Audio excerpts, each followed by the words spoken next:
Assalamualaikum warahmatullahi wabarakatuh. Salam berbagi. Masih bersama saya di video saya kali ini. Kali ini teman-teman saya akan sharing mengenai pengalaman saya waktu saya masih kuliah di S1 Teknik Sipil ya. Pelajaran mata kuliah apa saja yang buat mumet ya. Mumet atau pusing kepala ya, mahasiswa teknik ya. Saya ambil 5 mata kuliah yang tersulit menurut versi saya dan yang buat mumet ya, yang buat pusing. Karena banyak dari teman-teman juga, banyak dari saya juga ya, pengalaman juga ya, itu yang nilainya tidak sebagus yang lain gitu ya. Yang lain relatif bisa diterima. Yang ini 5 ini sangat susah dan banyak yang mengulang mata kuliahnya. Apa saja itu? Simak video saya ini. Yang pertama, kita jangan dari yang pertama, jangan yang paling susah ya, tapi yang paling gampang tapi sebenarnya ini paling susah. Yang kelima, ya, urutan kelima,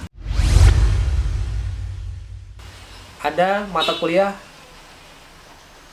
struktur bangunan gedung, ya, SBG, kalau disingkat SBG. Anak sipil itu sekitar di semester 2 ya, semester 2 itu dapat namanya struktur bangunan gedung. Jadi kuliahnya mengenai gambar struktur bangunan gedung ya. Itu kita mencoba untuk mendesain misalkan bangunan 2 lantai ya, atau bangunan 3 lantai dari pondasi ya. Itu kita gambar seperti apa ya, bentuk potongannya, denahnya seperti apa. Karena terus terang saya waktu itu saya lulusan SMA, jadi tidak terlalu yang familiar dengan bangunan. Karena memang di semester pertama pun kebanyakan pelajarannya umum ya. Jadi ketika semester 2 sudah mulai mengkerucut ke teknik sipil. Namun struktur bangunan gedung waktu itu menurut saya itu sulit.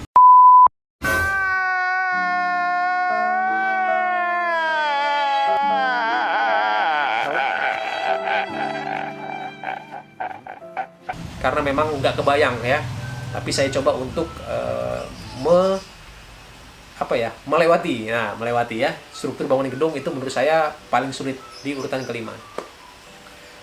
Yang keempat ya, yang menurut saya paling sulit adalah struktur pondasi. Struktur pondasi ya teman-teman, kalau anak sipil tahu itu struktur pondasi. Kita menghitung beban yang ada di atas, beban gedung yang ada di atas misalkan, atau beban jembatan atau beban struktur yang di atas ya. Terus kita mendapatkan reaksi dari beban-beban itu, kita dapat reaksi di tumpuan pondasi, dan disitulah kita coba desain pondasinya supaya cukup daya dukung pondasi terhadap juga daya dukung tanah ya. Kita hitung apakah aman, baik itu terhadap overturning moment ya, terhadap guling ya, lalu terhadap geser ya, dan juga terhadap aksialnya ya, kita cek ya.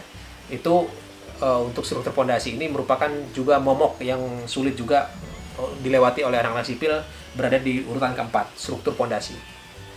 Yang ketiga, struktur baja. Ya, struktur baja ini juga gampang-gampang susah, tapi banyak susahnya ya.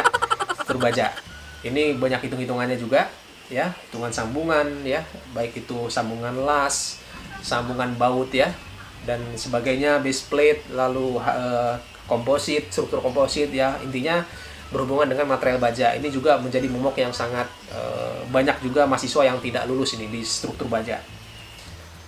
Tapi kayaknya rata-rata memang struktur yang susah ya. Ini saya sebutin dari tadi struktur ya, karena memang saya juga orang struktur ya. Ya.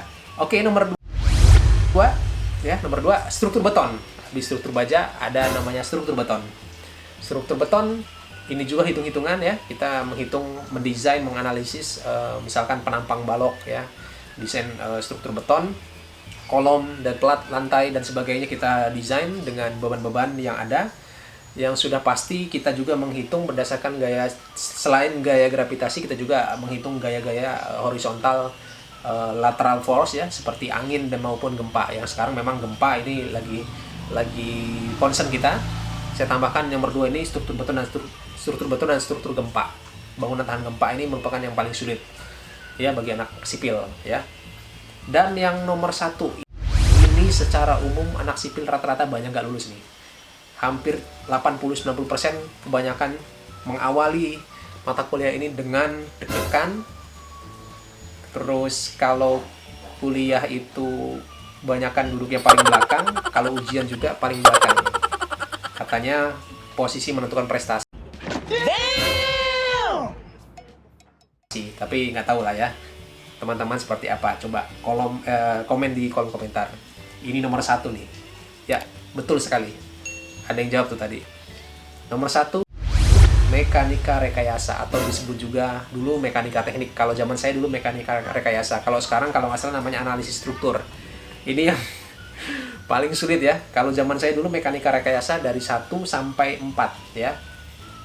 Kita rangka batang ya, lalu portal ya, simple beam, ada beban begitu ya, kita menghitung reaksinya, keseimbangan gaya ya, lalu kita menghitung berapa aksialnya, berapa momennya, berapa gesernya. Nah, itu benar-benar saya waktu awal-awal itu sempat kesulitan juga ya.